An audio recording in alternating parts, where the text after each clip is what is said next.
Oremos. Padre Celestial, te damos gracias en este día por el privilegio de encontrarnos en este lugar con el único fin de escuchar tu voz a través del estudio de tu santa palabra.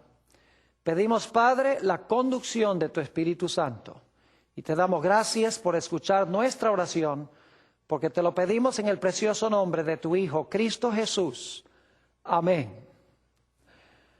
Para comenzar nuestro estudio de hoy, quiero hacer un repaso de un capítulo profético muy importante de la Sagrada Escritura. Me refiero específicamente a Daniel, el capítulo 7.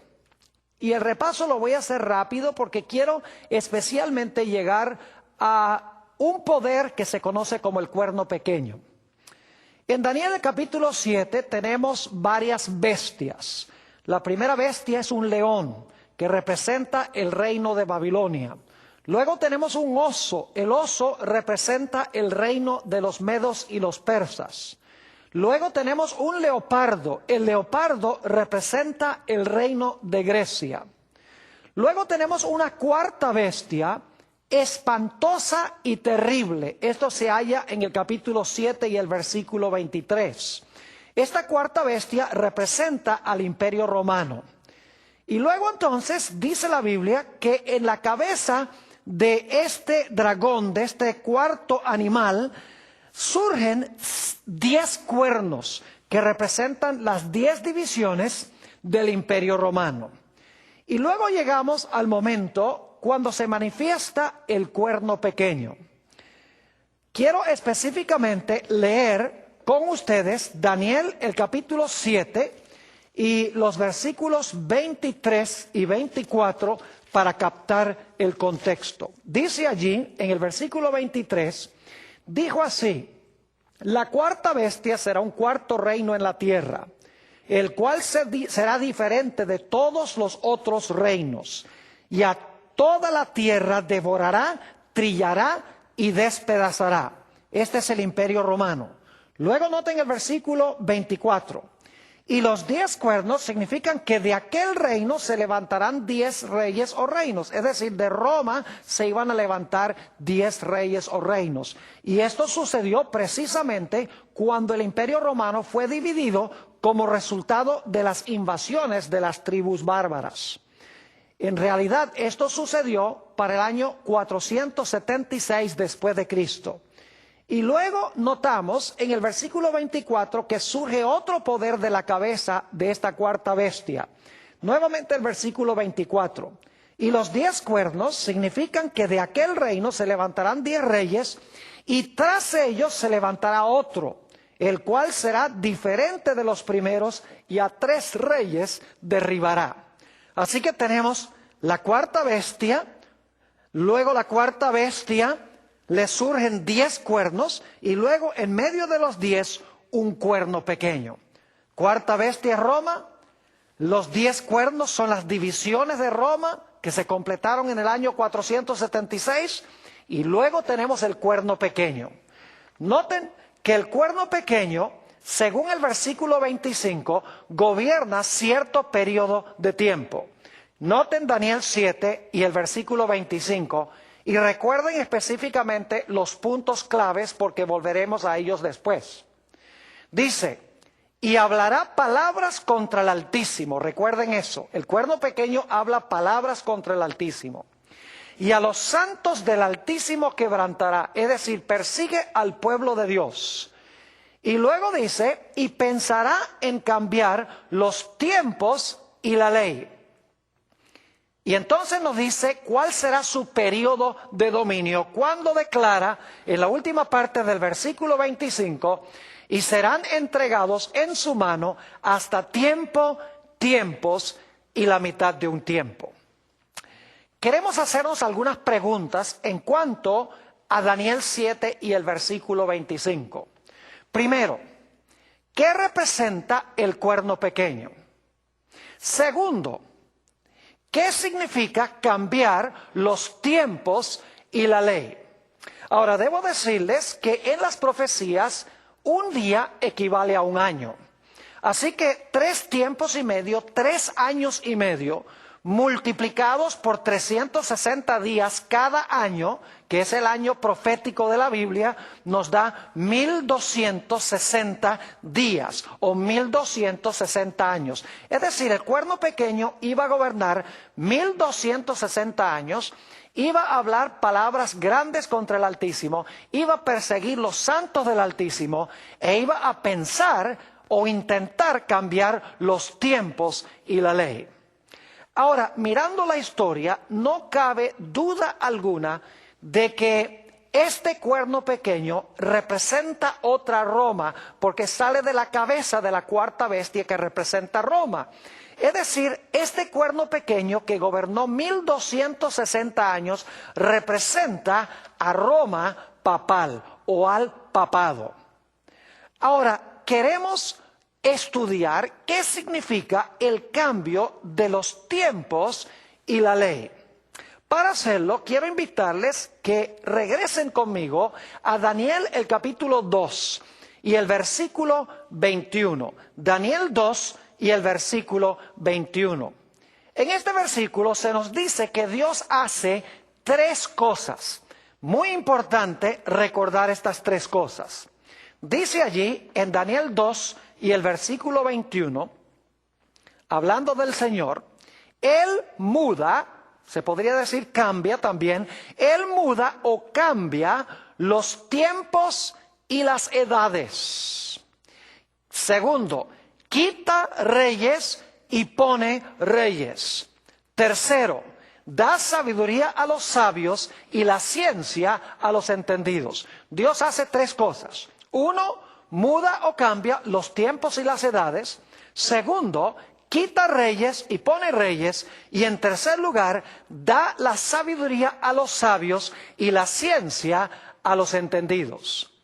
Ahora, lo que quiero que notemos es que estas tres ideas que acabo de compartir, el hecho de que Dios muda los tiempos y las oportunidades, el hecho de que Dios quita y pone reyes, y el hecho de que Dios da sabiduría a los sabios, estas tres ideas se desarrollan luego en el capítulo 2 y el capítulo 3 en forma práctica. Quiero que noten el desarrollo de estas tres ideas, pero no en el orden en que aparecen en el versículo 21, sino en orden inverso.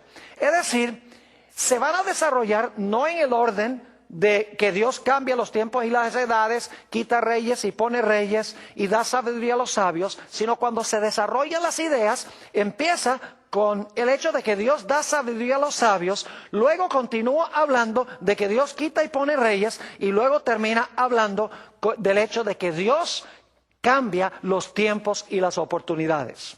Noten Daniel, el capítulo 2 y el versículo 23, cómo se desarrollan estas tres ideas en orden inverso en el resto del capítulo 2 y en el capítulo 3. Daniel, el capítulo 2 y el versículo 23 nos dice lo siguiente en cuanto al sueño que recibió el rey Nabucodonosor. Dios le mostró el sueño luego a Daniel. Daniel, el capítulo 2 y el versículo 23, cuando Dios le ha revelado el sueño a Daniel, encontramos que Daniel habla estas palabras.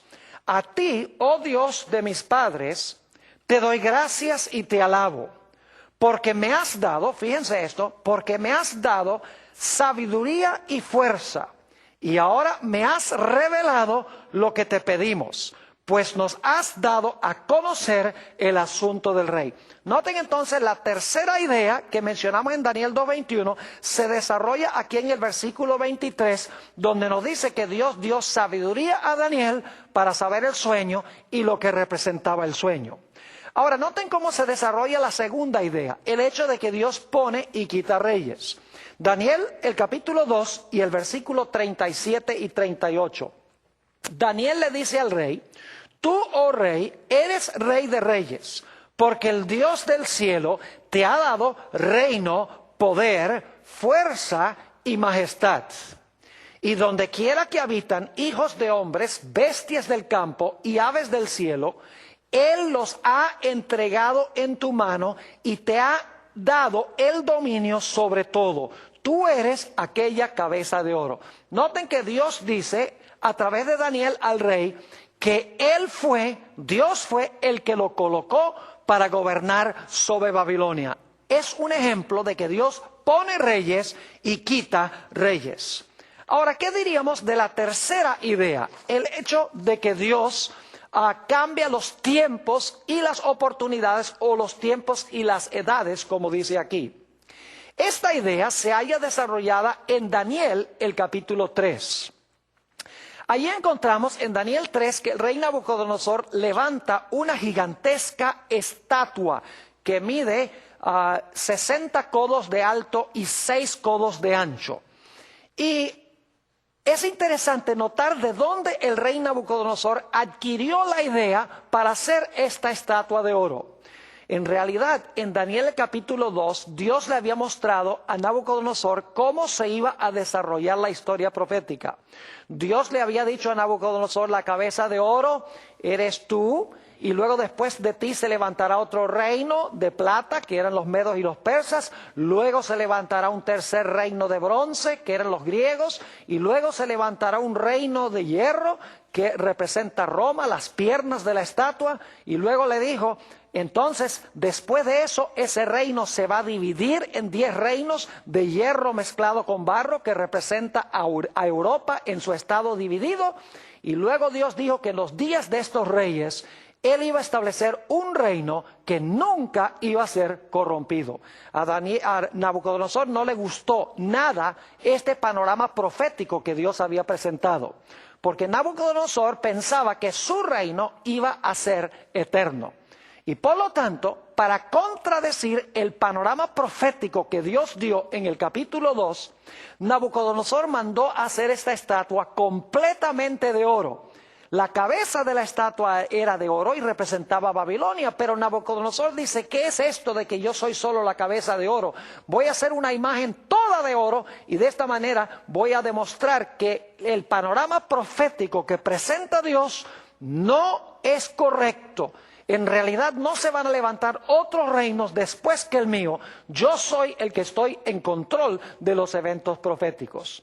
Pero todos sabemos cómo se desarrolló esta historia. Dios alteró los planes del rey.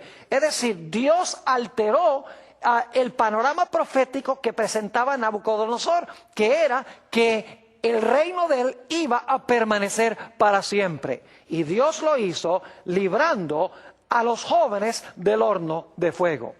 Es decir, que Nabucodonosor procuró cambiar los tiempos, procuró cambiar el panorama profético de Dios, pero Dios interrumpió sus planes y demostró que en realidad Él estaba en control de los tiempos proféticos y que las profecías se iban a cumplir exactamente como Él había dicho. Entonces vuelvo a preguntar: ¿qué significa el cambiar los tiempos? Sencillamente significa que el cuerno pequeño iba a pensar de alguna manera en cambiar el calendario profético de Dios, el orden de eventos proféticos que Dios ha establecido, el lugar donde se van a cumplir esas profecías, con quiénes se van a cumplir esas profecías, cuándo se van a cumplir esas profecías. En otras palabras, el cuerno pequeño iba a hacer lo que intentó hacer el rey Nabucodonosor. Iba a intentar cambiar el panorama profético que Dios ha presentado en las profecías, y quiere presentar un panorama profético rival o distinto.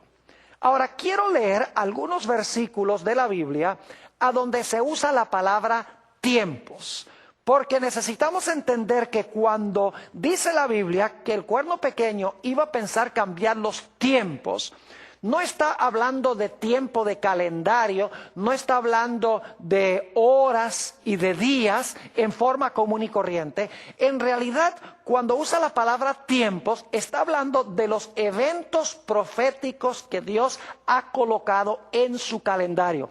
Es decir, el cuerno pequeño iba a pensar cambiar en alguna forma el orden de eventos que Dios ha establecido, que se van a ocurrir de acuerdo a su calendario profético. Quiero que noten, en primer lugar, que el periodo de dominio del cuerno pequeño se expresa como tiempo, tiempos y la mitad de un tiempo. Fíjense allí que se usa la palabra tiempo y tiempos para referirse al periodo de dominio del cuerno pequeño. Es decir, la expresión tiempo, tiempos, la mitad de un tiempo, tiene que ver con eventos proféticos. También en Daniel 4 y el versículo 25, encontramos que cuando Nabucodonosor enloqueció por 7 años, Dios expresó ese periodo profético en cuanto a lo que iba a ocurrir con Nabucodonosor con la palabra tiempos. Es decir, la palabra tiempos denotaba un evento profético. Noten Daniel 4 y el versículo 25. Dice Daniel al rey que te echarán de entre los hombres y con las bestias del campo será tu morada. Y con la hierba del campo te apacentarán como a los bueyes, y con el rocío del cielo serás bañado. Y ahora escuchen, y 7 tiempos pasarán sobre ti. Fíjense que la palabra tiempos se usan para describir un evento profético futuro. Dice, y 7 tiempos pasarán sobre ti hasta que conozcas que el Altísimo tiene dominio en el reino de los hombres y que lo da a quien Él quiere. Vamos a notar algunos otros textos bíblicos que claramente usan la palabra tiempos y aún la palabra oportunidades para referirse a eventos en el calendario profético de Dios. Hechos 1 y el versículo 6 y 7. Jesús está en el monte de los olivos con sus discípulos. Y quiero que noten la pregunta que le hacen los discípulos a Jesús y la respuesta que les dio el maestro. Dice en Hechos 1 y el versículo 6, entonces los que se habían reunido le preguntaron diciendo, Señor, ¿restaurarás el reino a Israel en este tiempo? Es decir, ha llegado el momento en el calendario profético de Dios para establecer el reino con Israel. Noten la respuesta de Jesús en el versículo 7. Y les dijo, no os toca a vosotros saber los tiempos o las sazones. Fíjense que es similar la expresión a la que encontramos en Daniel 2:21. Dice, no os toca a vosotros saber los tiempos o las sazones que el Padre puso en su sola potestad. Es decir, no es para ustedes saber si ha llegado el momento en el calendario profético de Dios para que Él restaure el reino a Israel. Lo que sí pueden saber, les dijo Jesús en el versículo 8, pero recibiréis poder cuando haya venido sobre vosotros el Espíritu Santo, y me seréis testigos en Jerusalén, en Judea, en Samaria y hasta lo último de la tierra. Nuevamente el Señor Jesucristo usó la expresión tiempos y sazones para referirse a un evento profético en el calendario de Dios. Noten también 1 de Tesalonicenses, el capítulo 5 y el versículo 1. 1 de Tesalonicenses, el capítulo 5 y el versículo 1. Aquí el apóstol Pablo está hablando del cierre de la puerta de la gracia y de la venida del Señor Jesús. Dice el apóstol Pablo, pero acerca de los tiempos, aquí está otra vez, acerca de los tiempos y las ocasiones, no tenéis necesidad, hermanos, de que yo os escriba. Y luego procede a hablar de la venida de Jesús para cerrar la puerta de la gracia como la venida del ladrón en la noche. Es decir, nuevamente se usa la palabra tiempos y también la palabra ocasiones u oportunidades para referirse a eventos que Dios ha establecido en su calendario profético. También vamos a notar Hechos, el capítulo 3 y el versículo 19 hasta el versículo 21. Hechos 3, 19 al 21.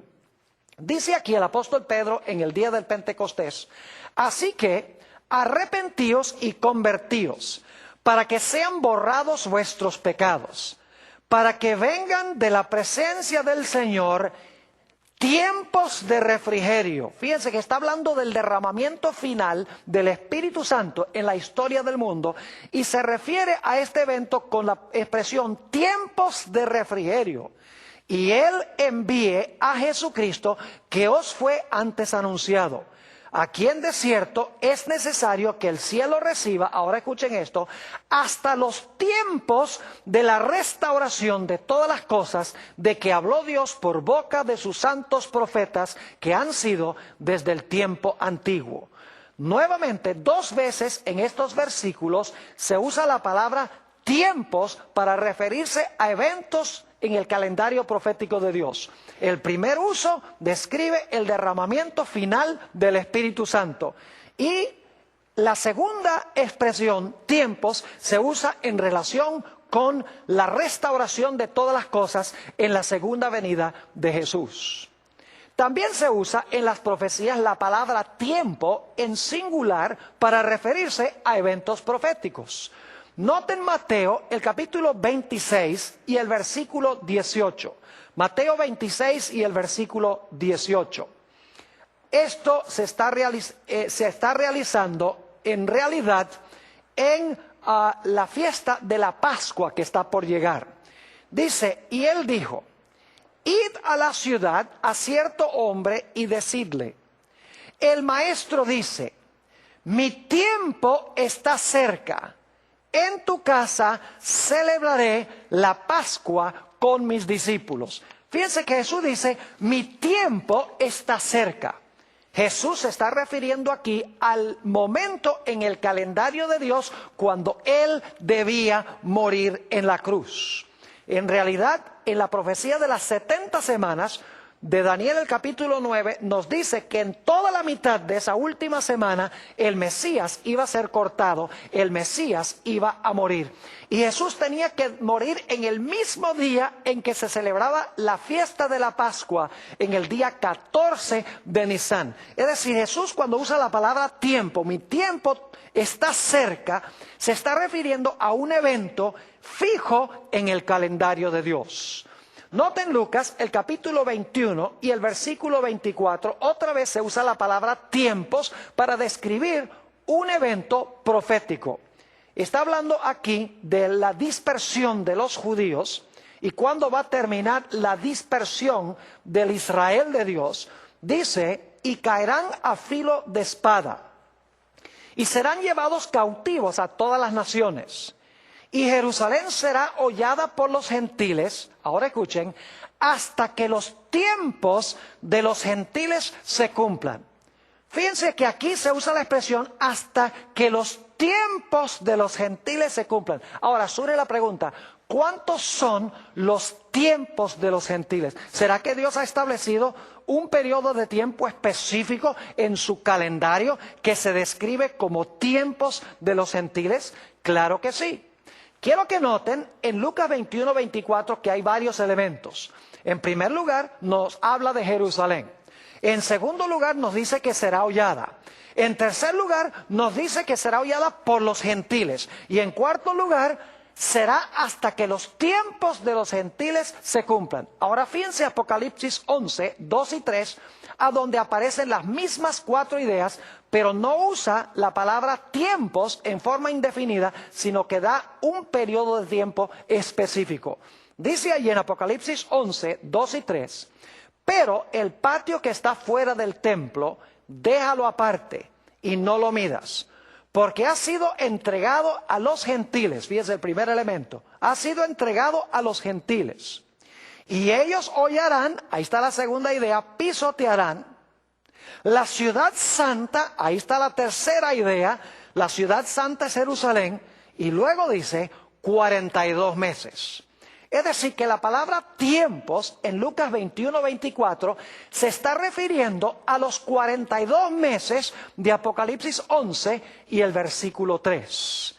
Es decir, la palabra tiempos en la expresión tiempos de los gentiles se refiere a un periodo profético exacto que Dios ha colocado en su calendario. Vamos a notar algunos otros textos más. Marcos el capítulo 1 y el versículo 15, Jesús se acaba de bautizar y está por comenzar su ministerio. Dicho sea de paso, la profecía de Daniel 9 de las 70 semanas también daba la fecha exacta en que el Mesías iba a ser ungido o bautizado para comenzar su ministerio. Dice en Marcos 1 y el versículo 15, después que Juan fue encarcelado, Jesús vino a Galilea predicando el evangelio del reino de Dios, diciendo, se acababa de bautizar, diciendo, el tiempo se ha cumplido y el reino de los cielos se ha acercado. Arrepentíos y creed en el evangelio. Fíjense que la profecía de las 70 semanas, por lo menos el inicio de la última semana, se había cumplido. Jesús había sido bautizado y aquí Jesús dice, el tiempo se ha cumplido. Otra vez la palabra tiempo se usa para describir un evento en el calendario profético de Dios. Notemos también Hechos, el capítulo 17 y el versículo 26. Hechos 17 y el versículo 26. Aquí nos dice que Dios tiene un calendario que ha prefijado desde antes que las cosas ocurran. Dice el apóstol Pablo, hablando a los filósofos en Grecia, y de una sangre ha hecho todo el linaje de los hombres para que habiten sobre toda la faz de la tierra, y les ha, noten esto, les ha prefijado el orden de los tiempos y los límites de su habitación. Noten también Gálatas, el capítulo 4 y el versículo 4. Vez tras vez, mis amigos, la palabra tiempos y el singular tiempo se refiere a eventos en el calendario profético de Dios. Dice en Gálatas 4 y el versículo 4, pero cuando vino el cumplimiento del tiempo, es decir, cuando vino el momento en el calendario de Dios preciso, Dios envió a su Hijo, nacido de mujer y nacido bajo la ley. Nuevamente nos habla del cumplimiento del tiempo, un evento específico en el calendario profético de Dios. Noten también Apocalipsis, el capítulo 12 y el versículo 14. Nuevamente la palabra tiempo, la palabra tiempos, medio tiempo, tiene que ver con eventos proféticos. Dice allí en Apocalipsis 12 y el versículo 14, hablando de la iglesia perseguida durante la Edad Media, y se le dieron a la mujer las dos alas de gran águila, para que volase de delante de la serpiente al desierto, a su lugar, donde es sustentada por un tiempo y tiempos y la mitad de un tiempo. Noten otra vez que las palabras tiempo, tiempos, medio tiempo, se refiere al poder, al tiempo del dominio del poder papal, del poder del cuerno pequeño, cuando la iglesia de Dios iba a huir al desierto, según dice aquí. Leamos, aunque sea un texto más que usa la palabra tiempo para referirse a eventos proféticos de Dios. En Apocalipsis 10:6 nos está hablando del hecho de que ya iban a concluir los tiempos proféticos. Es decir, no hay ninguna profecía de tiempo en la Biblia que aún se cumple después de lo que se describe en Apocalipsis 10 y el versículo 6. Dice allí, y el ángel que vi en pie sobre el mar y sobre la tierra, levantó su mano al cielo y juró por el que vive por los siglos de los siglos, que creó el cielo y las cosas que están en él, y la tierra y las cosas que están en ella, y el mar y las cosas que están en él, que el tiempo no será más. Ahora, esto no puede estar refiriéndose al fin de la historia, cuando dice que el tiempo no será más. Y hay dos razones por las cuales esto tiene que ver con eventos proféticos que son demarcados por profecías de tiempo. En primer lugar, esto sucede antes de que suene la séptima trompeta. La séptima trompeta es el final de la historia como lo conocemos, pero esto sucede en el momento de la sexta trompeta. Así que el tiempo, en términos de la historia del mundo, no puede haber terminado en ese momento. Y en segundo lugar, nos dice que inmediatamente después de decir que el tiempo no será más, se le dice al profeta, sal y profetiza de nuevo. Si el mundo se hubiera acabado, si la expresión el tiempo no será más significa que no va a haber más historia, entonces, ¿cómo es que se le dice a Juan, sal y profetiza de nuevo? Obviamente, esto está hablando de la conclusión de los tiempos proféticos, de profecías que tienen que ver con tiempo específico. La última profecía de tiempo que se cumplió es la de Daniel 8:14, hasta 2300 días y el santuario será purificado. Ahora volvemos otra vez a la idea de que el cuerno pequeño pensó que podía cambiar los tiempos y la ley. Si el cuerno pequeño es un símbolo del papado y el desarrollo de las naciones de Daniel 7 indican de que representa el papado, porque tenemos a Babilonia, Medo-Persia, Grecia, el Imperio Romano, Roma se divide en 10, luego entonces sale el cuerno pequeño, gobierna 1260 años en lo que antes había sido el Imperio Romano. No cabe duda que el cuerno pequeño representa el poder papal.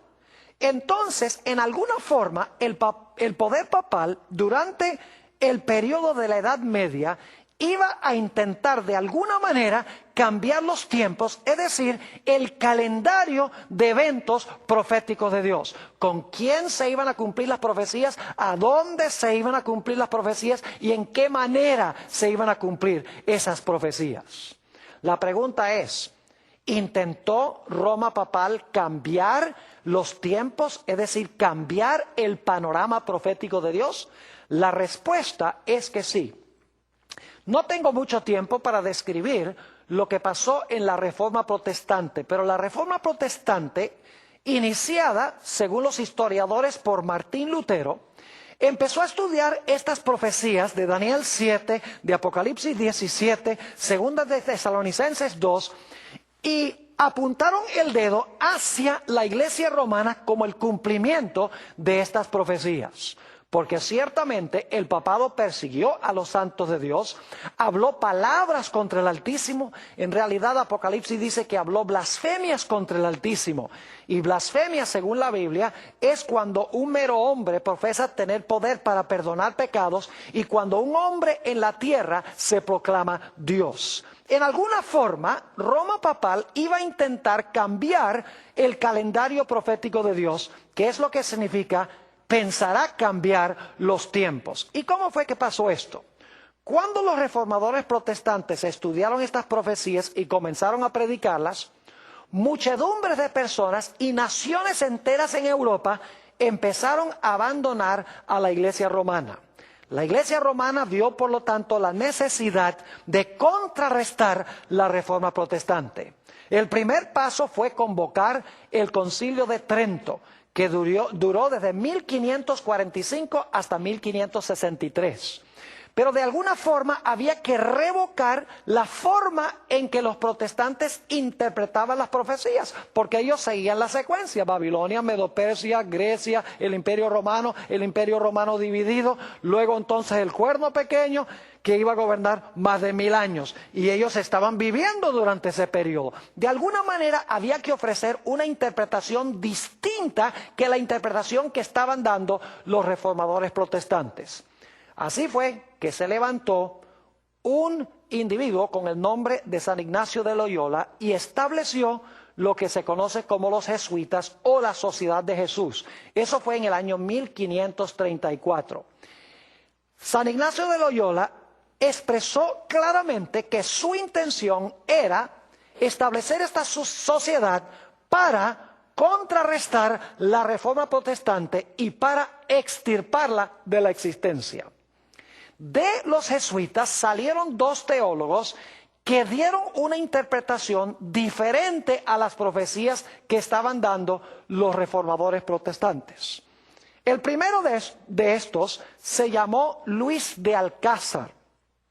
Luis de Alcázar escribió un libro a donde decía: no, esta profecía del cuerno pequeño de Daniel el capítulo 7 y esta profecía de la bestia no tiene nada que ver con Roma papal. Él dijo, esta profecía del cuerno pequeño se cumplió en el Antiguo Testamento con un personaje que se llama Antíoco Epífanes. Desacró el templo judío, persiguió a los judíos, sacrificó un cerdo sobre el altar y gobernó más o menos 3 años, algo más de 3 años. Pero bueno, como son 3 años, 3 y medio, en realidad no interesa. Es suficientemente aproximado como para cumplirse la profecía del cuerno pequeño. Es decir, decía que el cuerno pequeño no era Roma papal, sino que era Antíoco Epífanes, quien se levantó aún antes que Cristo naciera. Y luego dijo, la bestia de Apocalipsis, el capítulo 13, no representa el papado, sino que la bestia representa en realidad a los emperadores romanos y específicamente a Nerón. Así que si el cuerno pequeño se cumplió en el Antiguo Testamento y si la bestia se cumplió durante el tiempo de los emperadores romanos, entonces el cuerno pequeño no tiene nada que ver con nuestra iglesia, no tiene nada que ver con Roma papal. Luego se levantó otro teólogo católico con el nombre de Francisco Rivera, también jesuita, y estableció una escuela de interpretación profética diferente que la preterista que había establecido Luis de Alcázar. Francisco Rivera dijo, no, la profecía del cuerno pequeño y de la bestia no se han cumplido todavía estas dos profecías. Él dijo, en realidad estas profecías se van a cumplir en el futuro con el Israel literal. Se va a levantar un personaje que va a reconstruir el templo, se va a sentar allá en el templo en Jerusalén, va a blasfemar contra Dios, va a perseguir a los judíos y va a gobernar por 3 años y medio literales en el futuro, al final de la historia. Es decir, que Francisco Rivera proyectó el cumplimiento de las profecías al lejano futuro, mientras que Luis de Alcázar proyectó el cumplimiento de las profecías al lejano pasado. Y lo que estaban haciendo era ocultando el cumplimiento verdadero de esas profecías con el sistema al cual ellos pertenecían en ese momento. Es decir, si estas profecías del cuerno pequeño y la bestia se cumplieron en el Antiguo Testamento, se van a cumplir en el lejano futuro, entonces no tienen nada que ver con Roma papal. En realidad, lo que hicieron estos dos teólogos fue cambiar el calendario profético de Dios. Cambiaron la secuencia del cumplimiento de los eventos, el lugar donde se iban a cumplir las profecías, con quién se iban a cumplir las profecías, cuánto tiempo iba a dominar aquel en quien se cumplían las profecías, de qué manera iba a cumplir estas profecías. Todo esto lo ocultó proyectando el cumplimiento al futuro o al pasado. De esa manera nadie podía ver que estas profecías se estaban cumpliendo en aquella época. Pero Dios profetizó que cuando llegara este tiempo a su fin, el tiempos y la mitad de un tiempo, Dios iba a levantar a un pueblo que iba a contrarrestar estas dos cosas que intentó cambiar el cuerno pequeño. Noten Apocalipsis, el capítulo 12 y el versículo 17. Apocalipsis, el capítulo 12 y el versículo 17. El contexto indica que este versículo se está cumpliendo inmediatamente después del versículo 14 al 16, donde habla de los 1260 días o los 1260 años. Es decir, apenas terminan los 1260 años, se cumple este versículo que voy a leer. Dice allí, en Apocalipsis 12, 17, entonces el dragón se llenó de ira contra la mujer. El dragón es Satanás, la mujer representa a la iglesia. Y se fue a hacer guerra contra el resto de la descendencia de ella. Y ahora noten las dos características: los que guardan los mandamientos de Dios y tienen el testimonio de Jesucristo. ¿Qué dos cosas intentó hacer el cuerno pequeño? Pensó que podía cambiar los tiempos y la ley.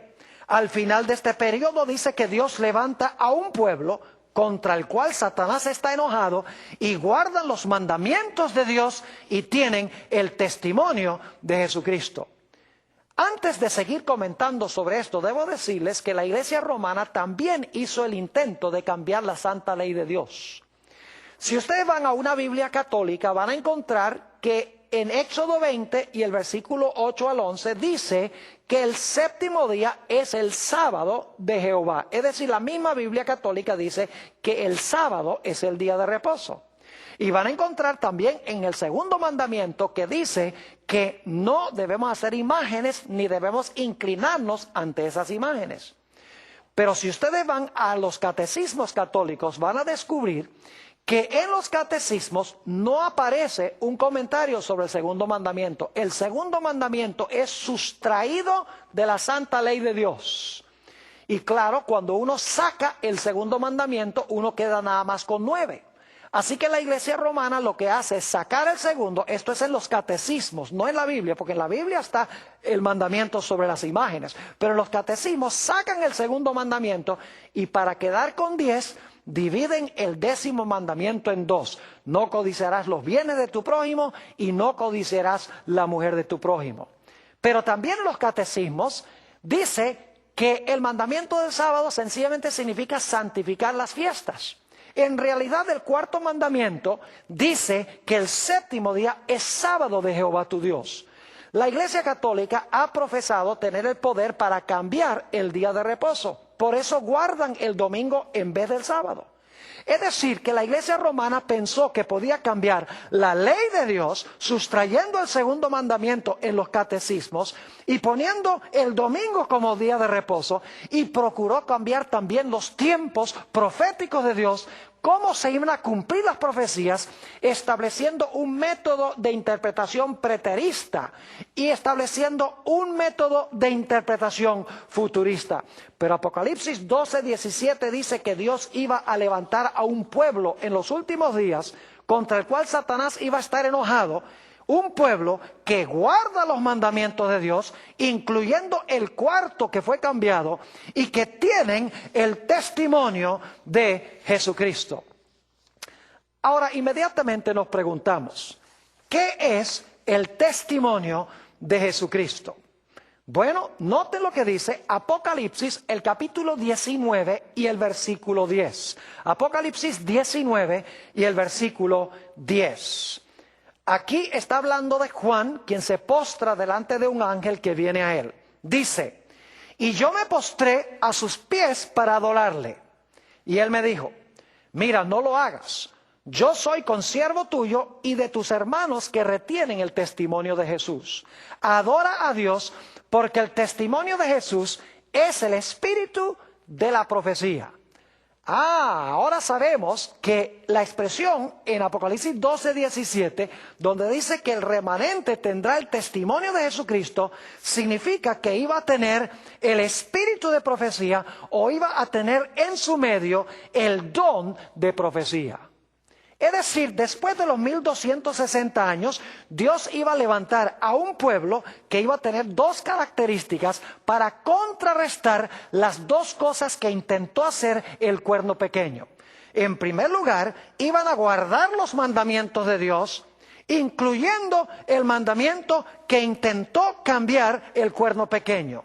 Iban a tener también el espíritu de profecía para corregir, como veremos, el cambio que procuró hacer el cuerno pequeño en los tiempos proféticos de Dios. Ahora, quiero que notemos lo que nos dice Apocalipsis 13 y el versículo 16 y 17. Apocalipsis 13, 16 y 17. Y debo decirles que en Apocalipsis 13 tenemos la misma secuencia que en Daniel 7.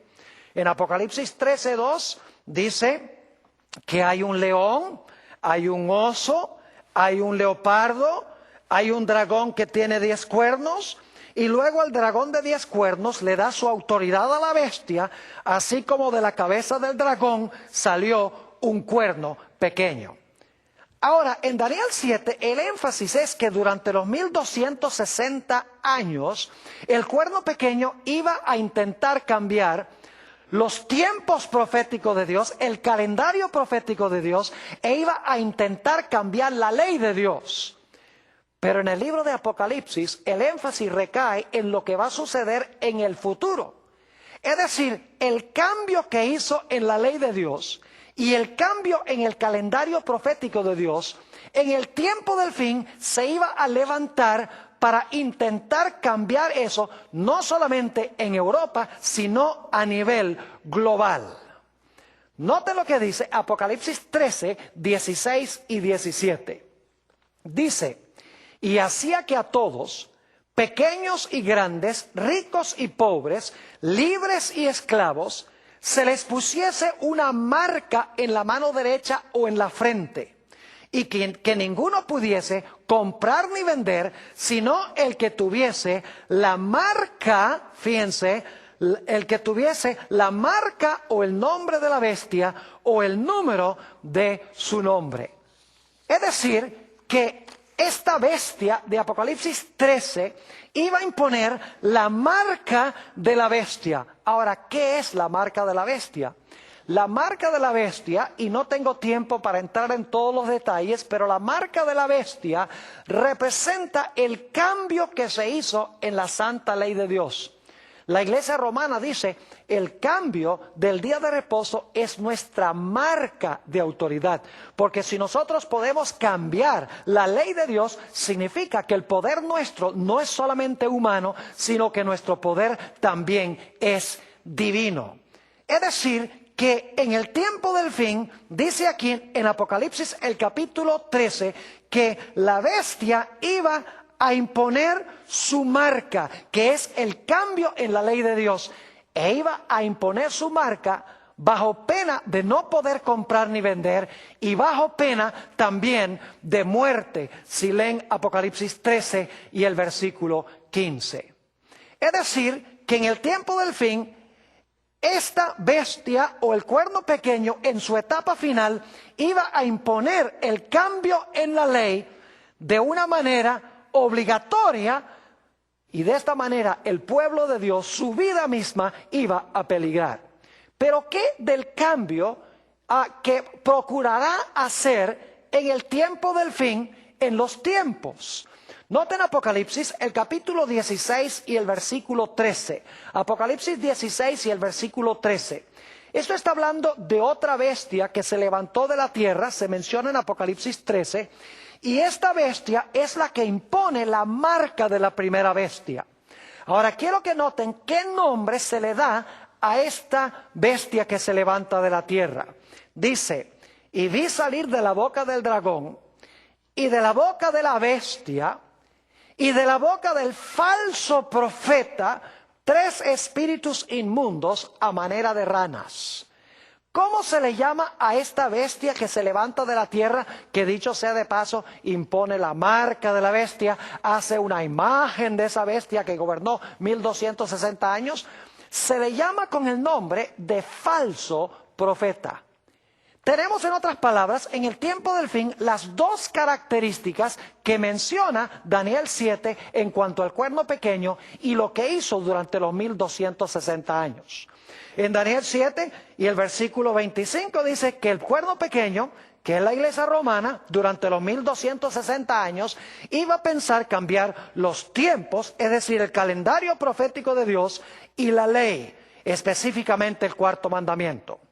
La Biblia nos dice en Apocalipsis 12:17 que Dios iba a levantar a un pueblo que guarda los mandamientos de Dios, es decir, va a corregir el cambio en la ley, y que tiene el testimonio de Jesucristo, que es el don de profecía, con el cual ellos van a poder explicar correctamente el calendario profético de Dios, correctamente las profecías de la Biblia.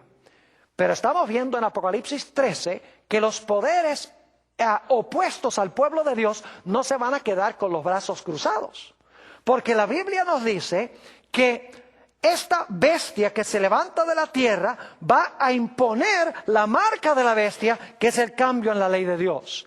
Y en segundo lugar dice que esta bestia que se levanta de la tierra resulta ser un falso profeta también de la bestia que procuró cambiar la ley de Dios. Es decir, para contrarrestar a los que se levantan para guardar los mandamientos de Dios, para corregir con el don de profecía el cambio en el calendario profético de Dios, el diablo va a levantar una segunda bestia, y esa segunda bestia va a imponer el cambio en la ley, que es la marca de la bestia, y va a imponer también un falso panorama profético, y por eso se le llama a esta bestia el falso profeta. Pero gracias a Dios que la Biblia nos dice que Dios va a levantar un pueblo en el tiempo del fin que va a restaurar la ley de Dios, específicamente el sábado, y que va a presentar un panorama profético correcto. ¿Y a dónde se encuentra ese mensaje? En Apocalipsis 14 y el versículo 6 hasta el versículo 12. Vamos a leer ese pasaje. Vi volar por en medio del cielo a otro ángel, que tenía el evangelio eterno para predicarlo a los moradores de la tierra, a toda nación, tribu, lengua y pueblo, diciendo a gran voz: temed a Dios y dadle gloria, porque la hora de su juicio ha llegado. Y ahora escuchen bien. Y adorad a aquel que hizo el cielo y la tierra, el mar y las fuentes de las aguas. Fíjense que este mensaje que Dios ha encomendado a su pueblo en los últimos días, se le ha llamado a proclamar y adorar a aquel que hizo el cielo, la tierra, el mar y las fuentes de las aguas, es decir, al Dios creador. Y según la Biblia, la señal del Dios creador es el sábado. Es más, esta referencia, adorad a aquel que hizo el cielo, la tierra, el mar y las fuentes de las aguas, viene de Éxodo 20 y el versículo 11, el cuarto mandamiento de la santa ley de Dios. Es decir, Dios va a tener un pueblo en los últimos días que va a contrarrestar la marca de la bestia, el cambio en la ley, y va a proclamar el mensaje del Creador, el mensaje del sábado. Pero ese pueblo también va a presentar un panorama correcto de las profecías. Note lo que sigue diciendo en Apocalipsis 14 y el versículo 8. Otro ángel le siguió diciendo: ha caído Babilonia, la gran ciudad, porque ha hecho beber a todas las naciones del vino del furor de su fornicación. Es decir, que el remanente de Dios va a denunciar a Babilonia, va a identificar a Babilonia. Y luego noten el mensaje del tercer ángel, versículo 9. Y el tercer ángel lo siguió diciendo a gran voz: si alguno adora a la bestia y a su imagen, y recibe la marca en su frente o en su mano, él también beberá del vino de la ira de Dios, que ha sido vaciado puro en el cáliz de su ira, y será atormentado con fuego y azufre delante de los santos ángeles y del Cordero. Y el humo de su tormento sube por los siglos de los siglos. Y no tienen reposo de día ni de noche los que adoran a la bestia y a su imagen, ni nadie que reciba la marca de su nombre. Y luego en contraste dice: aquí está la paciencia de los santos, los que guardan los mandamientos de Dios y la fe de Jesús. Mis queridos amigos, el mensaje del tercer ángel nos dice que debemos predicar en contra de la bestia, debemos proclamar en contra de su imagen y debemos proclamar en contra de su marca. Pero para eso necesitamos saber quién es la bestia, qué es su imagen y qué es su marca. Es decir, necesitamos tener el panorama profético correcto para identificar a estos poderes en la historia. Es decir, Dios va a levantar a un pueblo que corrige el cambio que se hizo en la ley, un pueblo que va a tener el testimonio de Jesucristo, va a tener el don de profecía para corregir el cambio que hizo el papado en el calendario profético de Dios. Yo quiero decirles que solo hay un pueblo en el mundo que cuadra con estas dos características, y es la Iglesia Adventista del Séptimo Día. No significa que no hay hijos sinceros de Dios en todas las iglesias. Hay verdaderos hijos de Dios en todas las iglesias. Pero estamos hablando de un pueblo que Dios escogió para restablecer los mandamientos de Dios, incluyendo el cuarto, y para presentar un panorama profético correcto. Ahora, la Iglesia Adventista del Séptimo Día, que se levantó alrededor del mismo tiempo que cayó esa bestia que procuró cambiar los tiempos y la ley, enseña a la Iglesia Adventista que debemos guardar todos los mandamientos de Dios, incluyendo el mandamiento del sábado. La Iglesia Adventista no solamente ha restaurado los mandamientos de Dios, incluyendo el cuarto, sino que la Iglesia Adventista tiene en su medio el don de profecía para explicar las profecías correctamente, para que la gente pueda saber cuáles son los poderes que van a jugar un papel muy importante en estos últimos días. En la Iglesia Adventista se encuentra la voz profética a través de los escritos de una mujer llamada Elena G. de White. Tengo en mis manos un libro muy especial y le he tenido que poner cinta varias veces porque lo he leído tantas veces. Se llama El conflicto de los siglos. Si ustedes quieren saber cómo se van a cumplir las profecías de la bestia, de su imagen, de su marca, etcétera, este libro les da la explicación correcta de todas estas profecías. Si alguien quiere un ejemplar del conflicto de los siglos, se pueden poner en contacto con nosotros a través de el internet o a través del teléfono o nuestra dirección postal que van a encontrar al final de esta presentación. Pero en este libro, la autora corre el telón y muestra quién es la bestia, quién es la imagen, cuál es la marca, de tal manera que el pueblo de Dios pueda estar listo para los grandes eventos que van a ocurrir muy pronto en el mundo. Así que en cortas cuentas, el cuerno pequeño, Roma papal, pensó que podía cambiar los tiempos o el calendario profético de Dios y la santa ley, específicamente el sábado. Al terminar ese periodo, Dios levantó a un pueblo que Satanás odia, que guarda los mandamientos de Dios, corrigiendo el cambio en la ley, y que tiene el testimonio de Jesucristo, que es el espíritu de profecía, este magnífico libro, El conflicto de los siglos. Pero los poderes del mundo no se van a quedar con los brazos cruzados. Se levanta una segunda bestia de la tierra para ayudar al papado a recuperar su poder. Esta bestia impone la marca de la bestia, que es el cambio en la ley de Dios. Y también va a ser el falso profeta de la bestia, predicando el mensaje profético que proclamó la bestia durante los 1260 años. Es decir, el cambio en el calendario profético de Dios. Pero Dios tampoco se puede quedar con los brazos cruzados, porque va a tener un pueblo que proclama los mensajes de los tres ángeles. El mensaje de que debemos adorar al Creador en su santo sábado. Y el mensaje de que debemos tener mucho cuidado de no seguir a la bestia, ni tampoco adorar a su imagen, ni recibir la marca o su señal. Que Dios nos bendiga en este día.